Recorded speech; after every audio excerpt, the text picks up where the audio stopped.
तो भगवान के मन में बड़ी कृपा का उदय हुआ कि देखो इतनी तपस्या करती है,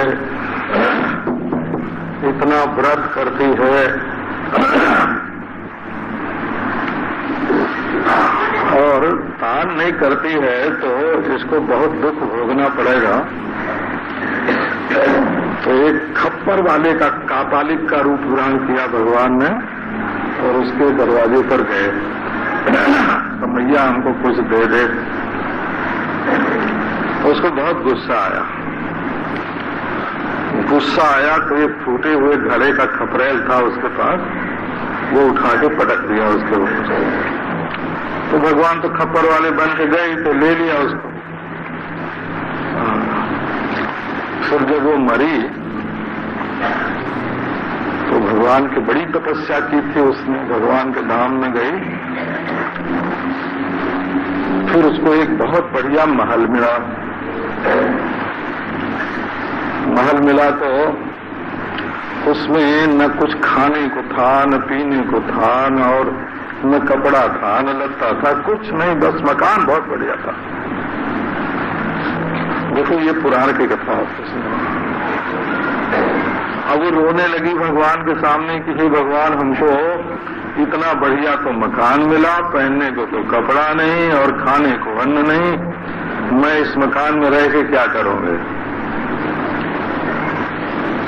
तो भगवान ने कहा कि बेटी तुमने किया तो सब कुछ, तो इतनी बड़ी तपस्या की, लेकिन दान कुछ नहीं किया। तो यदि अन्न दान किया होता तो तेरे लिए अन्न होता, वस्त्र दान किया होता तो वस्त्र होता। अब तू फिर से मर्त्यलोक में जा। तो देवता लोग तुम्हारा दर्शन करने आवेंगे कि बड़ी पवित्र आत्मा है, बड़ी पवित्र आत्मा है, तो तुम किवाड़ी बंद करके भीतर से बैठ जाना। बोले मैं नहीं, मैं दर्शन देने वाली नहीं हूं, तुम लोग क्या होते हैं। तो भाई दर्शन कैसे देगी कि षटतिला एकादशी जो है ना, आज की एकादशी का नाम षटतिला है।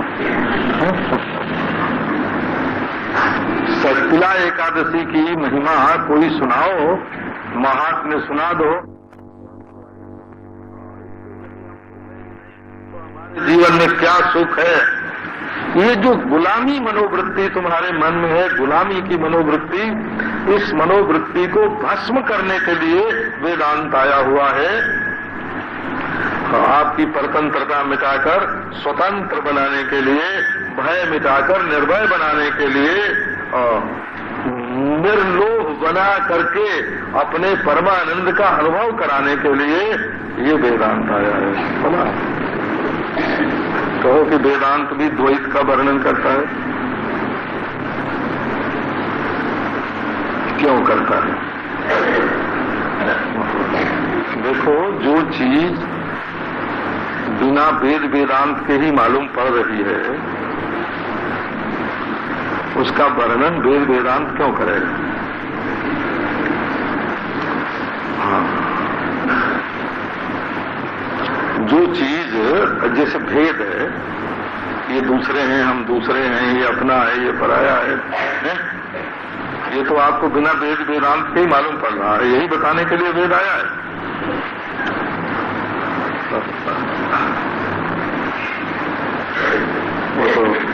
वो तो आपने बिना वेद वेदांत के, बिना पढ़े लिखे मान लिया है कि ये है और ये मेरा है और ये तेरा है। तो जो चीज आप बिना वेद वेदांत के जान सकते हैं, उसको बताने के लिए वेद वेदांत नहीं आता। जो आपको चुटकुलेबाज बता सकते हैं, कहानीकार बता सकते हैं, अकलमंद लोग अनुमान करके बता सकते हैं, अंदाजी बात बताने के लिए वेद वेदांत नहीं आया है। न इंद्रियों के द्वारा बताया हुआ प्रत्यक्ष वेद वेदांत से जानने के लिए है, और न तो अनुमान लगाया हुआ कोई अंदाजी चीज बताने के लिए वेदांत आया है।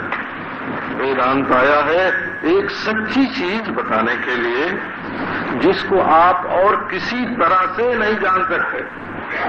अज्ञात ज्ञापक है वो, और इंद्रियों इंद्रियों से अज्ञात, मन से अज्ञात, मन ध्यान से भी अज्ञात, प्रेम से अज्ञात, जो चीज इंद्रियों से मालूम नहीं पड़ सकती, प्रत्यक्ष गम्य नहीं है, जो आसक्ति से नहीं मालूम पड़ सकती, क्योंकि आसक्ति तो सत्य के ज्ञान में सहायक ही नहीं है। जिसमें आसक्ति होगी उसमें गुण ही गुण दिखेगा, जिसमें द्वेष होगा उसमें दोष ही दोष दिखेगा। ये अंदाज लगाने के लिए चीज नहीं है, क्योंकि अंदाज तो परोक्ष के बारे में लगाया जाता है, अपने बारे में अंदाज नहीं लगाया जाता। स्वप्रत्यक्ष अनुमानस्य अनौचित्यात्, जो अपना आपा है, जो अपना आपा है उसके लिए अंदाजी बात नहीं होती है, वो तो अनुभव है, साक्षात अनुभव है। उसको अनुभव कराने के लिए वेदांत आया है। वेदांत कहता है अमुक चीज के भोग में सुख है, ये तुम्हारी गलत धारणा है, अमुक के मिलने पर तुम बड़े हो जाओगे, कि ये तुम्हारी गलत धारणा है, अमुक के बिना तुम जी नहीं सकते, कि ये तुम्हारी गलत धारणा है। आनंद परमानंद सबोधस्त्वम सुखी भव। तो वेद ने कहा कि देखो भाई, तो हम भेद नहीं बताते,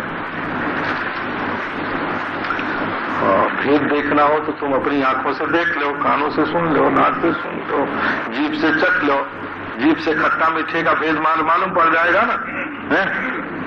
और कान से ये संगीत है कि बेसुरा है, ये आपको कान से मालूम पड़ जाएगा। तो ठीक है, मालूम कर लो। तो ये काला है कि गोरा है, आंख से मालूम पड़ जाएगा। ये कठोर है कि मृदु है, त्वचा से मालूम पड़ जाएगा। और इन्हीं के आधार पर आप अक्कल लगाओगे, अनुमान लगाओगे, तो कुछ आगे पीछे की बात भी सोच सकते हो। तो ये बात नहीं है। तो जो चीज दूसरे प्रमाणों से सिद्ध है, उसको सिद्ध करने के लिए वेद नहीं आया। एक बात नोट करो,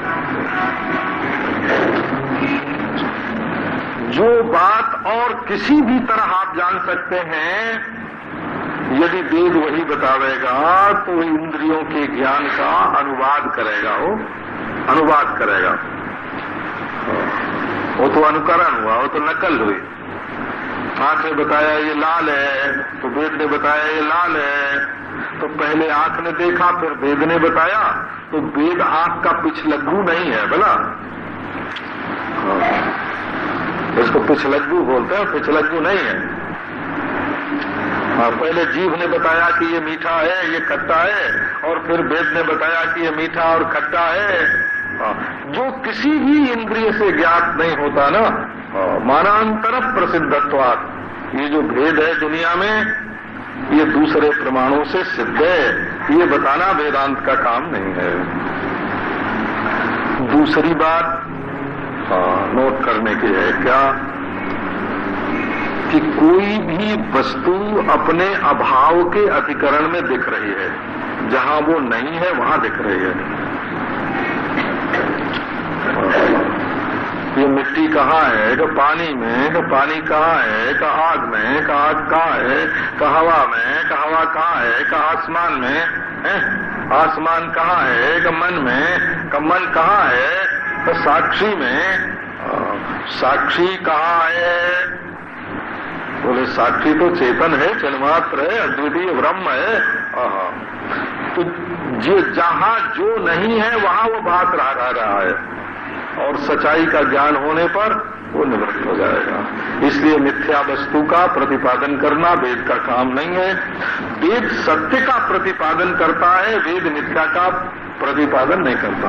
दो बातों है, एक तो जो दूसरे प्रमाण से सिद्ध है वो वेद का प्रतिपाद्य नहीं है, और एक जो अपने अभाव के अधिकरण में भासमान है वो भी वेद का प्रतिपाद्य नहीं है। अच्छा भाई, संसार का प्रतिपादन करने से क्या आपको मोक्ष मिल जाएगा?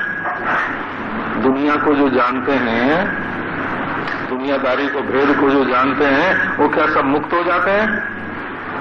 संसार के ज्ञान से तो मुक्ति नहीं होती है। इसलिए वेद संसार का प्रतिपादन नहीं करता, क्योंकि जिस प्रयोजन के लिए वेद प्रतिपादन करता है आपको नित्य शुद्ध बुद्ध मुक्त बोध कराने के लिए।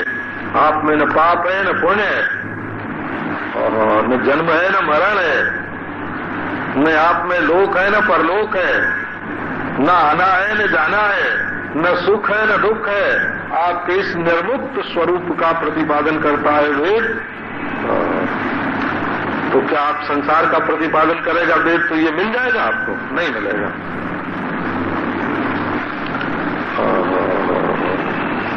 और साफ साफ वेद श्रुत्यंतर विरोधाच।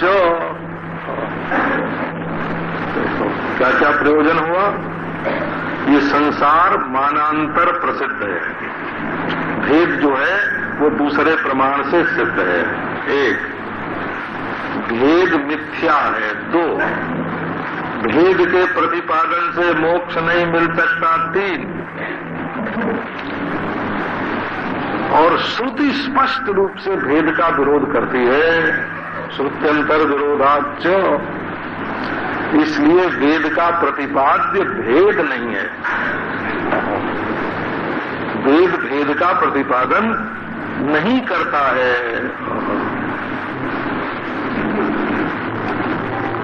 भविष्य पुराण में एक कथा है कि एक युग ऐसा आवेगा जब भारतवर्ष से पश्चिम से कुछ लोग आएंगे। हाँ, पश्चिम से, ऐसा भविष्य पुराण में वर्णन है। तो उनकी दाढ़ी मूछ लाल लाल होगी, ऐसे वर्णन है। उनकी दाढ़ी मूछ जो है, हाँ, वो लाल लाल होगी।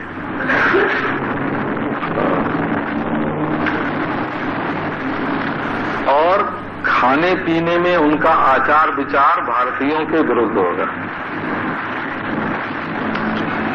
और बड़े जोर जोर से चिल्ला चिल्ला के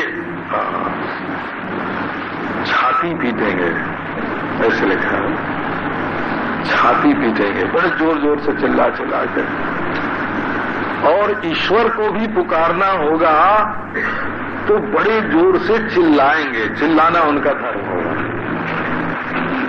ऐसे भविष्य पुराण में लिखा है। उच्चैर भाषण।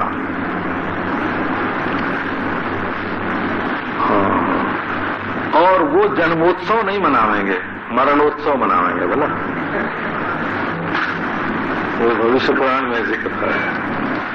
वो मरने का उत्सव मनावेंगे, पैदा होने का उत्सव नहीं मनावेंगे।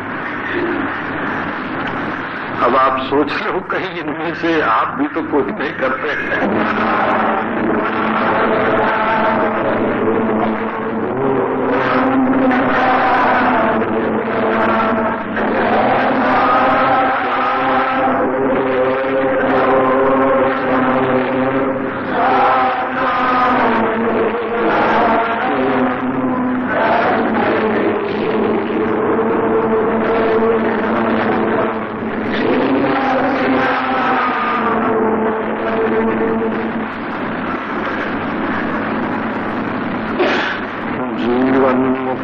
विशिष्टा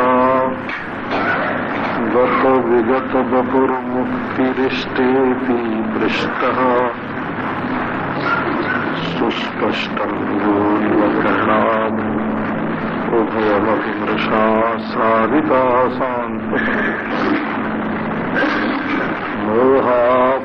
मोहापायोपलक्ष्यः स्वयमयमभयो मुक्तिरात्मैव नान्या पूर्णानन्दाय तस्मै प्रणीतमनसा संदधेऽहं नमामि।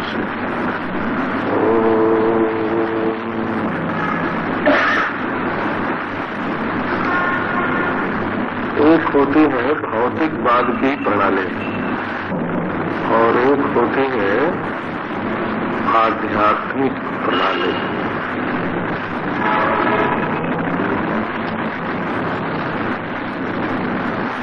तो इसका फर्क कैसे समझो? एक आदमी कोई काम करने लगता है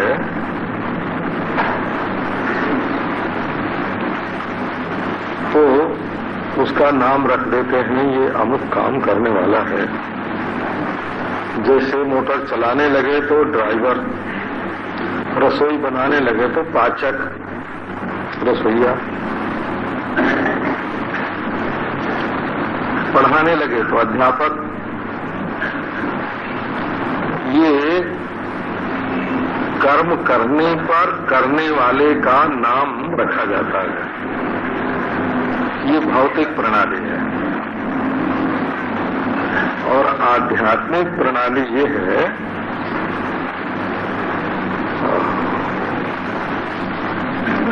कि आप पहले अभिमान धारण कीजिए, पहले डॉक्टर की डिग्री प्राप्त कर लीजिए, डॉक्टर हो जाइए तब चिकित्सा कीजिए। आपको कानूनी अधिकार प्राप्त होगा चिकित्सा करने का। पहले सिपाही हो जाइए, सिपाही में भर्ती हो जाइए, उसके बाद आपको सिपाही के जो कर्तव्य हैं उनको पूरा करने का अधिकार होगा। आप पहले ब्याह कर लीजिए, फिर पत्नी का धर्म पालन कर सकते हैं आप। ब्याह के पहले जब तक पत्नी हुए नहीं तब तक पत्नी धर्म का पालन नहीं कर सकते, और जब तक पति हुए नहीं तब तक पति धर्म का पालन नहीं कर सकते। आप संसार के कर्म में और धर्म संबंधी कर्म में जो अंतर है ना, उसको समझिए। तो पहले यज्ञोपवीत संस्कार करा के द्विजाति बन लीजिए, तब संध्या बंदन कीजिए। ये आध्यात्मिक धर्म की पद्धति है। और चाहे जो संध्या बंदन करने लगे और द्विजाति हो जाए, ये धर्म की पद्धति नहीं है। माने भीतर से बाहर आना,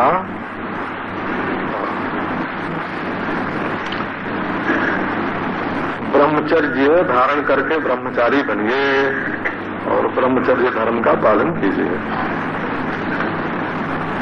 गृहस्थ बनिए, गृहस्थ धर्म का पालन कीजिए।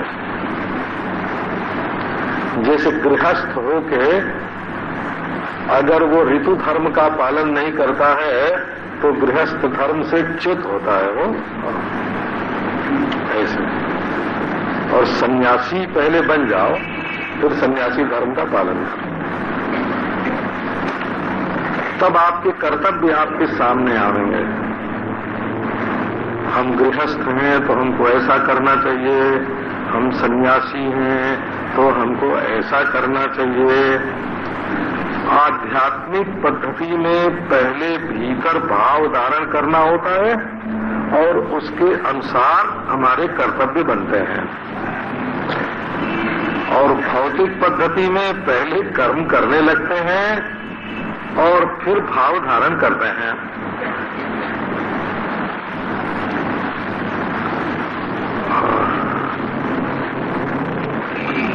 तो गांधी जी से किसी ने कहा, डॉक्टर भगवान दास ने कहा कि जो यहाँ राज्यपाल थे ना, श्री प्रकाश, इनके पिताजी, तो बहुत बड़े विद्वान थे हो, और एशिया के विद्वानों में उनकी गणना थी।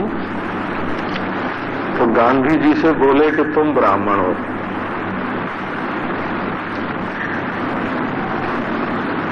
तो गांधी जी बोले कि बाबा ब्राह्मणपना तुमको मुबारक हो, तुम ब्राह्मण बनो। हम तो अपने पाखाने की सफाई करते हैं तब भंगी होते हैं, और जब अपने कपड़े धोते हैं तो धोबी हो जाते हैं।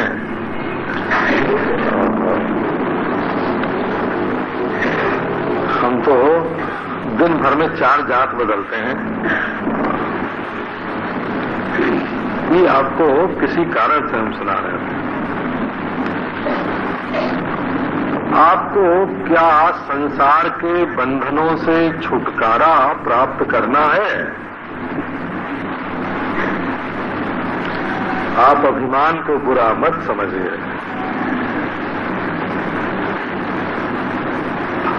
अभिमान बहुत जीवन में एक बहुत आवश्यक तत्व है। अभिमान, हम सरकारी सिपाही हैं, चौराहे पर खड़ा रहना और आने जाने वाले जो यातायात के साधन हैं, वाहन हैं, उन पर नियंत्रण रखना हमारा धर्म है। चोर को पकड़ना हमारा धर्म है। अपना धर्म मान के अपने कर्तव्य का पालन तुम कब कर सकोगे?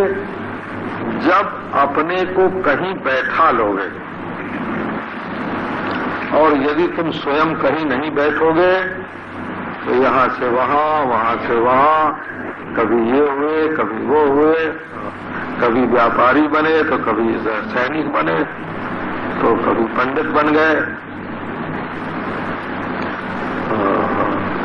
तो अपने कर्तव्य के संबंध में जो दृढ़ निष्ठा होनी चाहिए वो नहीं होगी।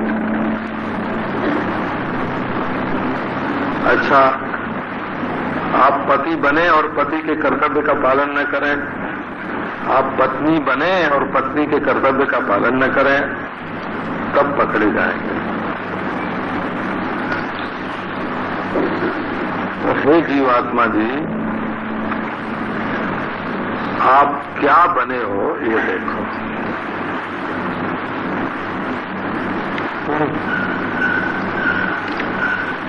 अपने बेटे के बाप हो तो बाप का कर्तव्य पूरा करो, और बाप के बेटे हो तो बेटे का कर्तव्य पूरा करो।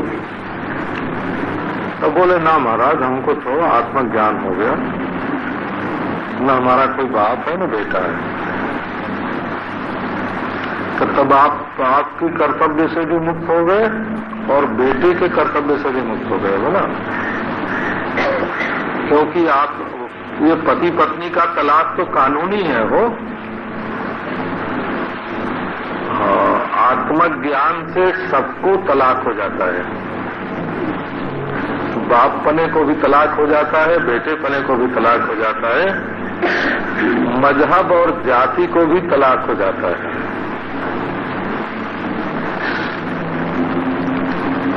तो आप अपने को मुक्त अनुभव करना चाहते हैं? मुक्त माने छुट्टा।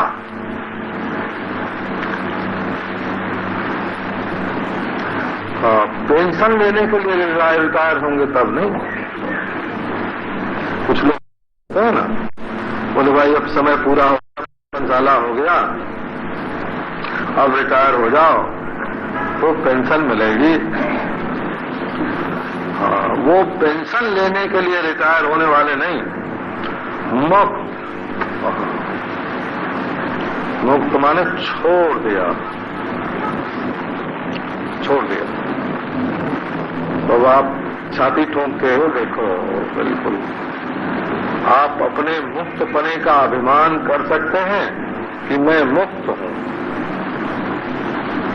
ब्राह्मण पने से मुक्त, क्षत्रिय पने से मुक्त, वैश्य पने से मुक्त, शूद्र पने से मुक्त, मनुष्य पशु पक्षी पने से मुक्त, पाप पुण्य से मुक्त, नरक स्वर्ग से मुक्त, राग द्वेष से मुक्त, सुख दुख से मुक्त, जन्म मृत्यु से मुक्त। आप अपने को मुक्त अनुभव कर सकते हैं क्या? बस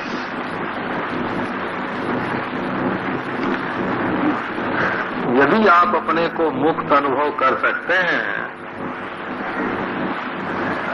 तो आपके लिए सृष्टि में कोई बंधन नहीं है।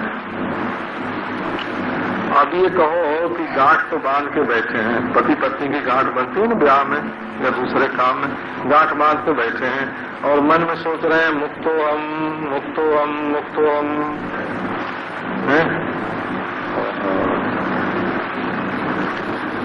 तो मुक्तो हम तो ख्याली मुक्त हो गया ना भाई।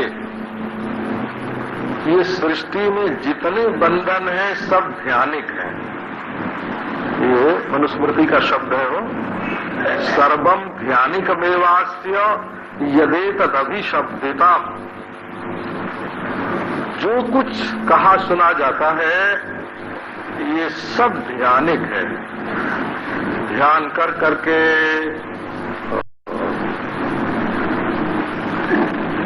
कि हम अमुख हैं, हम अमुख हैं, हम अमुख हैं, अपने ऊपर जितने कर्तव्य के बोझ लादे गए हैं, जब सचमुच आदमी गधा बन गया तब उसके पीठ पर 6 मन का बोझ रख दिया गया। आपने कौन सा अभिमान धारण किया है? ये मत कहना कि हमारे अंदर अभिमान नहीं है। वो तो 2 गाली देने पर आपका अभिमान निकल जाएगा। हाँ, ब्राह्मण कहेगा कि हमारे अभिमान नहीं है ब्राह्मण पने का, और उसको 2-4 बार चंडाल बोल दो तब उसके भीतर जो सोया हुआ है ना, सोया हुआ जो ब्राह्मणत्व है वो बिल्कुल जग जाएगा। कोई में है आचार्य है, वो कहता हम बिल्कुल अभिमान, कोई अभिमान नहीं है। तो जरा उसको 2-4 दिन अनपढ़ मूर्ख कह के पुकारो, तब देखो उसका आचार्य और एमए का जो अभिमान है ना, धनी कहेगा हमारे बिल्कुल अभिमान नहीं है। हाँ, और 2-4 दिन उसको रोज दरिद्र कह के पुकारो, हो दरिद्र कहीं का घर में तो खाने को नहीं, घर में भूसी भांग नहीं, बना फिरता है। महाराज उसके भीतर जो अभिमान है, आप ये मत समझना कि हम बिल्कुल निरभिमान हैं। जब तक आत्मज्ञान नहीं होता,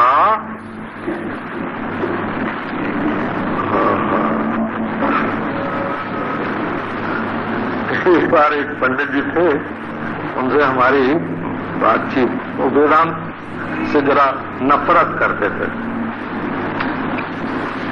तो वृंदावन में थे, दोनों महाराज की कुटिया में बैठ के बात करने लगे। तो हम वेदांती हैं तो कट्टर वेदांती हैं बोला, और भक्त हैं तो कट्टर भक्त हैं।